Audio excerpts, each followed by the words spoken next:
Last Tuesday, 6:45 a.m, 10 200-meter repeats. Simple. I got to rep 4 and stopped. Hands on knees, chest burning. My body had completely forgotten how to run fast.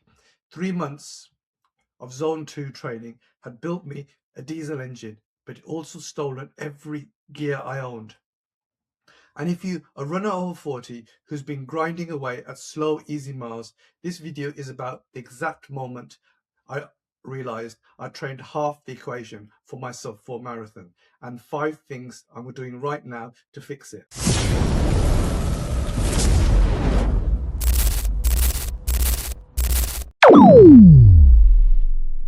Quick background: how I spent 20 years obese.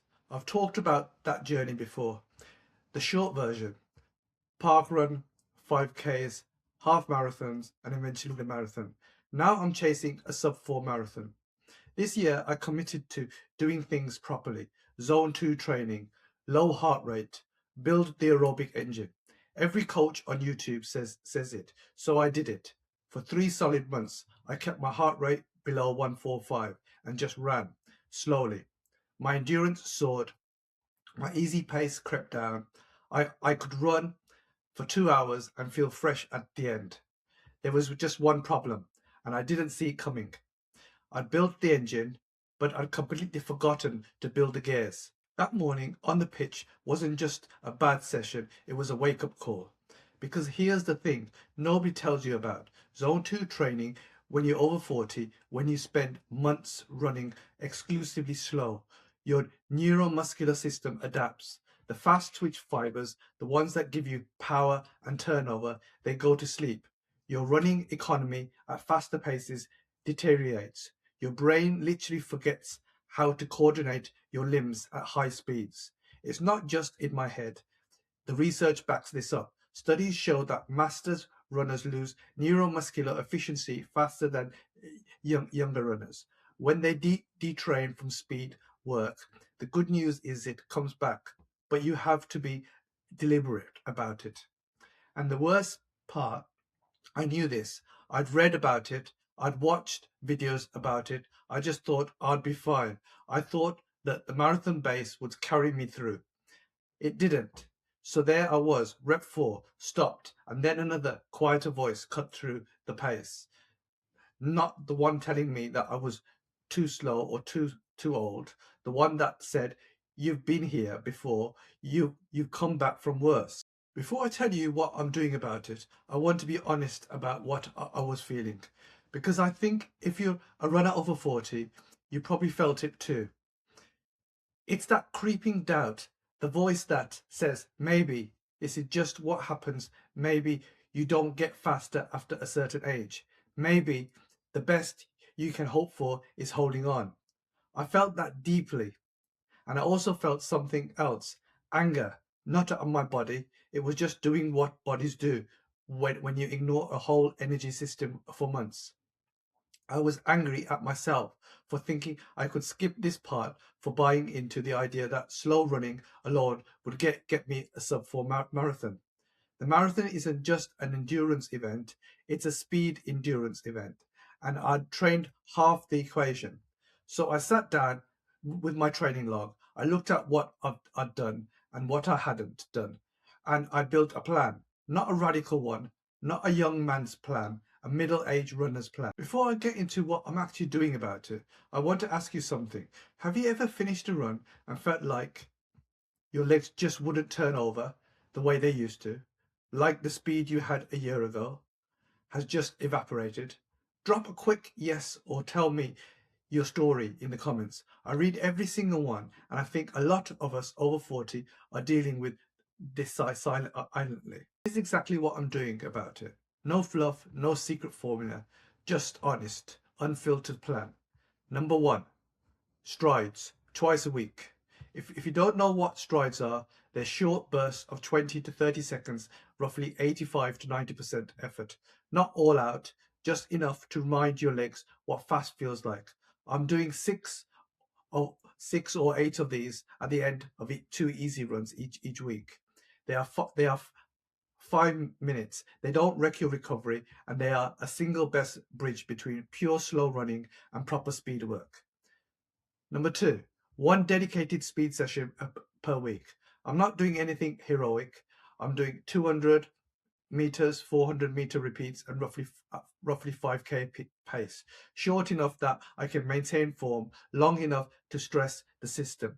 The goal isn't to destroy myself, it's to teach my body how to move efficiently at pace again. Right now, that's 6 to 8 200s with 200-meter jog recovery over the next few weeks. I'll stretch these to 2 400s, and then eventually, only then, I'll add the threshold work at half marathon pace. 3, I'm keeping 80% of my running slow. This is the part most people get wrong. That they taste speed work, feel good, and suddenly every run becomes a tempo effort. That's how you get injured at 45. The speed session is the stimulus. The slow running is where adaptation happens. Cut the slow running and you're just digging a hole. Number 4, strength work. And I mean real strength work. I started lifting seriously about a year ago, and it's the single biggest reason I'm still running injury-free. Squats, deadlifts, single leg work, plyometrics, box jumps, pogos, the stuff that trains your tendons to store, release energy. At our age, you don't get faster without getting stronger. The muscles that propel you forward, they need to produce more force, and force from the gym. Number 5, patience.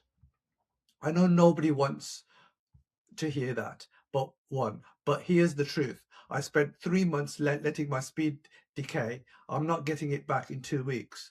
The plan is 8 weeks of progressive speed work before I start marathon specific training in the earnest. That gives me enough time to rebuild neuromuscular efficiency without rushing into injury. And if there's one thing 20 years of obesity taught me, is that slow progress is still progress. I'd rather show up every day for 8 weeks than blow up in week 2 and spend a month on the couch. I'm 2 weeks into this now, and here's what's changed. That first session, the one where I stopped at rep 4, I went back to that same pitch this morning. Same workout, 10 200-meter repeats. I finished all 10. They weren't pretty, the last 2 were ugly, but I finished them. And more importantly, my body felt different. Not faster, not yet, but more coordinated, like the wiring was starting to reconnect. The pace is still nothing to write home about, but it's coming down. And more importantly, the feeling of panic, that sense of I can't do this, is fading. That's the thing about training over 40. The adaptations come slower, but they do come. You just have to stay in the game long enough to see them. Here's the bottom line. If you've been grinding away at zone 2 for months, building your aerobic base, doing everything right, and you started to wonder whether you'll ever feel fast again, I want you to hear this. You will, but you have to ask your body the question first. You have to step onto that pitch, onto that track, or that stretch of road and try when it says no, because it probably will at first. That's not the end of the conversation. It's the beginning. If you've already dropped a comment earlier, thank you. That generally helps the channel. And if you haven't yet, I'd love to know, have you hit a speed plateau? Have you felt like your legs just won't turn over the way they used to? Share it below. And if you're finding some inspiration in this story, it would mean a lot if you hit that like button and subscribe to the channel. I'm documenting this whole sub 4-hour journey, the setbacks, the breakthroughs, all of it. No highlight reel, just real thing. Thank you for watching, and I'll see you on the next one.